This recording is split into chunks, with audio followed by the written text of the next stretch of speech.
Welcome back to my school. You know, I was giving some thought to that, and I'm going to change it. Welcome to your school. Because without you, there is no school. I've been asked for videos of me with knife work, with punches and kicks. All that stuff is coming. Believe it or not, my producer, who's filming me right now, Hi. is working on putting them all together and editing and so forth.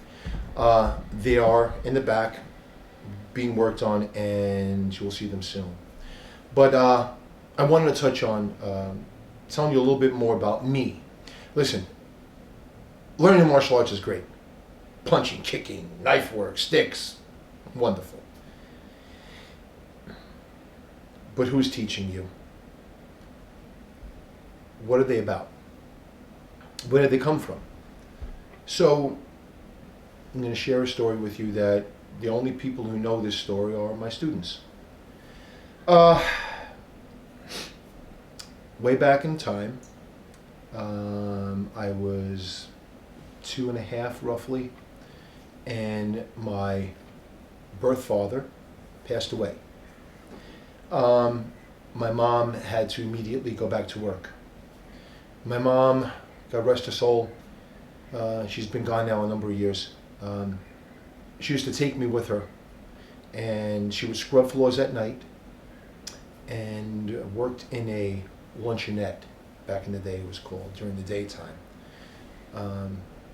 Very strong woman. She had to be my mom, she had to be my father, she had to be everything rolled into one.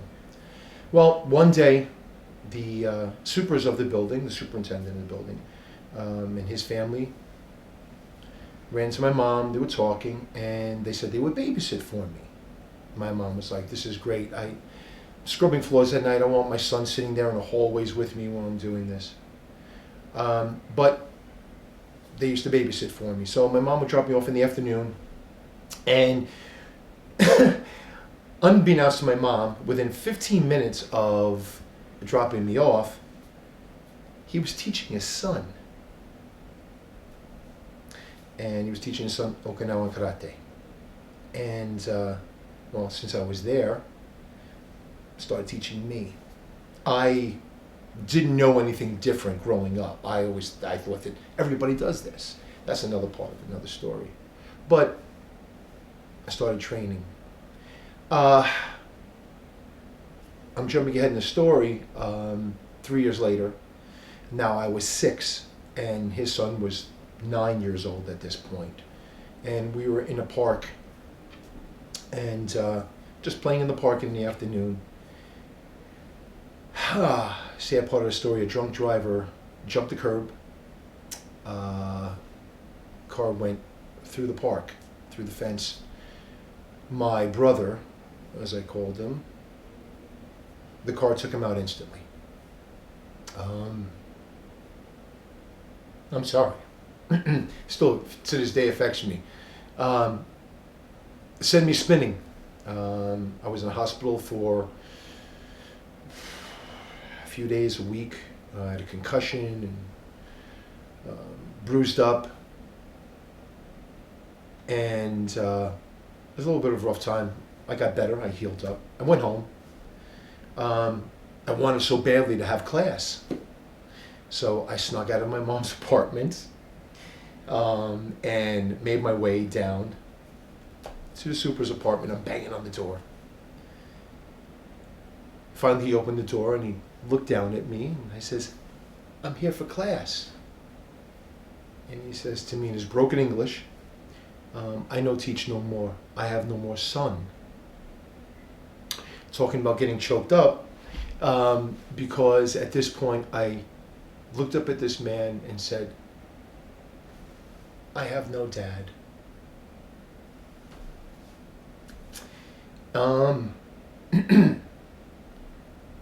He scooped me up, he brought me inside, and I became his son.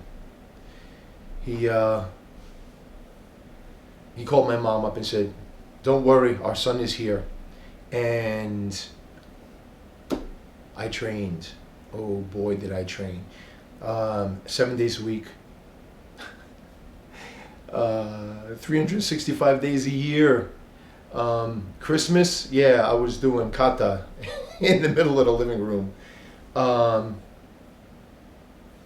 It was a very interesting childhood, and there's a lot more to the story, but that's the basis of the story of how I became this man's son. I miss him. There's another story. There's a lot of stories. The one thing I will say is, Dad, I hope you're proud of what I'm doing with our system. So, again, this is just a little part of San-Ryu. I hope you enjoyed it. Please, again, it's very emotional, telling a story about my dad and growing up. But please, like and subscribe to this channel. Somebody told me about that little notification bell. That way you can get the videos and know what's going on with me. But again, welcome to your school. And one last thing. I've said this at the end of a few videos. Remember something. You can accomplish anything. You can. You really, really, truly can. Okay? Remember, spirit, mind, body. Put them together. Hope you have a great day. I'll see you soon.